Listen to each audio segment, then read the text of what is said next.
em 3 situações distintas, uma massa Mzão pontiforme sofre atrações gravitacionais de 4 outras Mzinho, também pontiformes e idênticas, localizadas conforme a figura.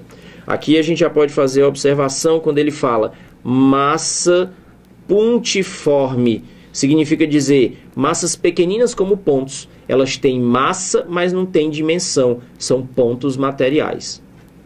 Em seguida, a figura, a gente vai já dar uma olhada nela. O texto continua dizendo assim: considere que Mzão esteja no centro e que as outras massas estejam sobre o perímetro da mesma circunferência. Vamos logo interpretar isso aqui. Quando você fala circunferência, geometricamente falando, representa um conjunto de pontos equidistantes do centro. Então, o que ele está dizendo para a gente com Mzão está no centro e as outras massas estão na periferia, no perímetro da circunferência? O que ele está afirmando é que a distância do Mzão para qualquer um dos Mzinhos é sempre a mesma. Vamos ver se essa distância é importante. Levando em consideração que lá no começo ele falou de atração gravitacional, vamos logo fazer um lembrete. Quando se fala atração gravitacional, é inevitável pensar na lei de Newton da gravitação universal, que diz que a força de atração gravitacional entre duas massas é proporcional ao produto das duas massas e inversamente proporcional ao quadrado da distância entre elas. Lembrando que quando se fala de proporção, tem que se ter uma constante de proporcionalidade. Nesse caso, a constante de gravitação universal. Então, o que eu falei anteriormente é: será que a distância era importante nessa questão? Ora, a distância entre Mzão e Mzinho. Então, lá no enunciado, quando ele diz Mzão no centro e as massas Mzinho no perímetro da circunferência, ele está me garantindo que a distância entre Mzão e qualquer uma das massas, em todas as figuras, vai ser sempre a mesma. Isso é um detalhe importante. Continuando a leitura do texto. Chamando U1, U2 e U3 as energias potenciais gravitacionais da massa Mzão. Pessoal, energia potencial gravitacional.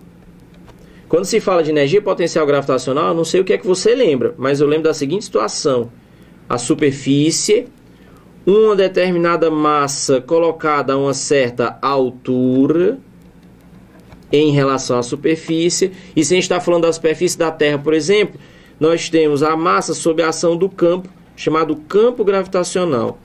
Se esse corpo for abandonado, não tem a menor possibilidade dele ficar parado no lugar onde ele está. Ele vai cair para a superfície do planeta, exatamente atraído pela ação da gravidade.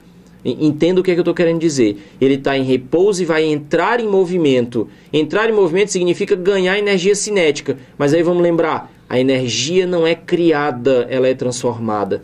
Então não é que ele não tinha energia e ganhou energia. Ele tinha energia de repouso. Ele tinha energia devido à altura que ele está do campo gravitacional. Ele tinha energia potencial gravitacional.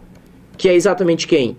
MGH, uma das expressões mais conhecidas na física. Mesmo quem não sabe muita física, mas lembra dessa.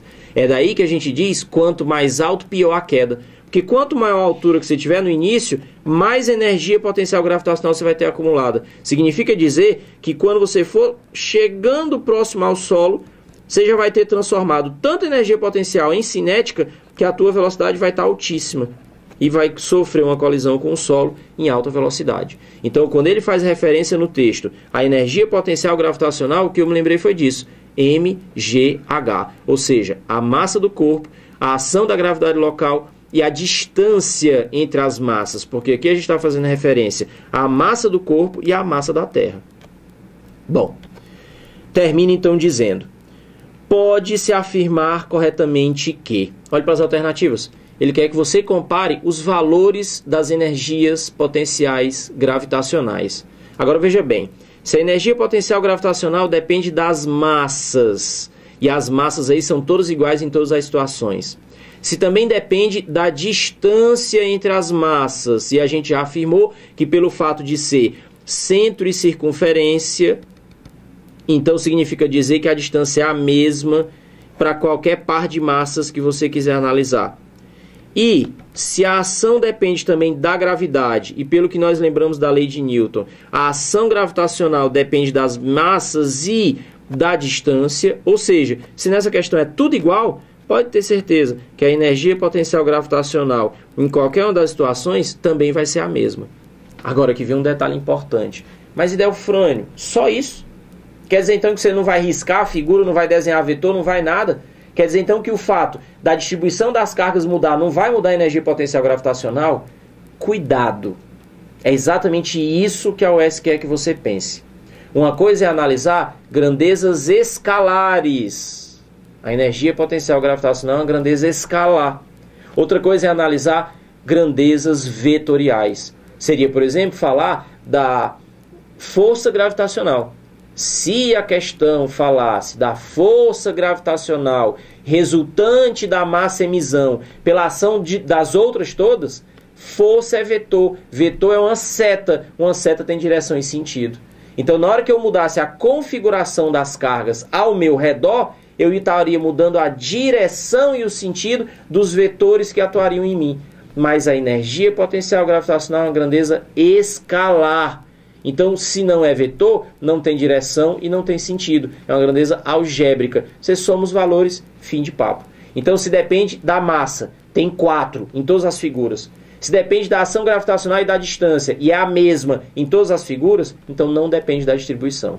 Então, Idelfrânio, então é tudo uma armação? Nesse caso é, ok? Então, cuidado. E isso que eu estou dizendo vale tanto para campo elétrico quanto para campo gravitacional. No campo elétrico, ainda costuma até dar mais trabalho, porque no campo elétrico a gente pode fazer uma questão como essa, ao invés de massas, cargas em diferentes distribuições, e então pedir para analisar o potencial elétrico, o campo elétrico e a força elétrica.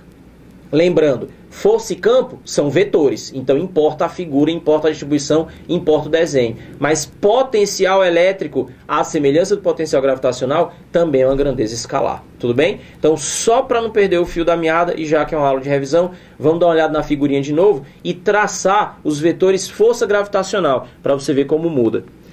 Quando a gente fala da ação gravitacional entre a massa mzinho e a massa mzão, lembrar que mzão atrai mzinho. E por ação e reação de Newton, mzinho atrai mzão. E nós teríamos aqui um par de forças de mesma direção, a direção da reta que une as massas pontiformes, de sentidos opostos e de valores iguais. Então, nesse caso, nós teríamos a atração gravitacional entre as massas. Então, vamos desenhar como é que seria, então, nessa figura. Nessa primeira figura, por exemplo, as ações gravitacionais sobre a massa central. Não vou desenhar a sua reação na massa mzinho, só sobre a massa central. Nós teríamos aqui, ó, essa massa de cima, vamos chamar de massa 1. Nós teríamos aqui a força F1. A massa de baixo, vamos chamar de 2, e nós teríamos também uma atração gravitacional dela sobre a massa central. Vou chamar de F2. Da mesma forma, a massa da esquerda, nomeada como 3, e nós vamos ter aqui a força F3. E finalmente a massa da direita, que eu vou chamar de 4, e nós teríamos aqui então a força feita pela massa 4, que eu vou chamar de F4. Olha a distribuição de forças gravitacionais sobre a massa central. Agora, só para ilustrar bem a conversa, vamos fazer a mesma coisa para a figura 2. Você vê que ele realocou as massas ao longo do perímetro da circunferência. Então veja bem, vamos supor que essa seja a massa 1. E está aqui a atração gravitacional que ela vai exercer na massa central, F1. Vamos supor que essa seja a massa 2. E está aqui a ação gravitacional que ela exerceria sobre a massa central. Da mesma forma, massa 3 e a atração da massa 3. E finalmente a massa 4 e a atração gravitacional da massa 4. Agora compara as duas figuras, com isso aqui já dá para ver o que eu queria te explicar. Olha como a distribuição de forças na primeira figura é diferente da distribuição de forças da segunda. Consequentemente, a resultante, num caso, é diferente do outro. Então, ratificando, somente para grandezas vetoriais, força, campo, aceleração, velocidade, eu deveria me preocupar com a parte gráfica da figura, com a distribuição das massas ou das cargas, se fosse uma questão de campo elétrico. Mas falando de grandezas escalares, eu só preciso me preocupar com os valores. Tudo bem?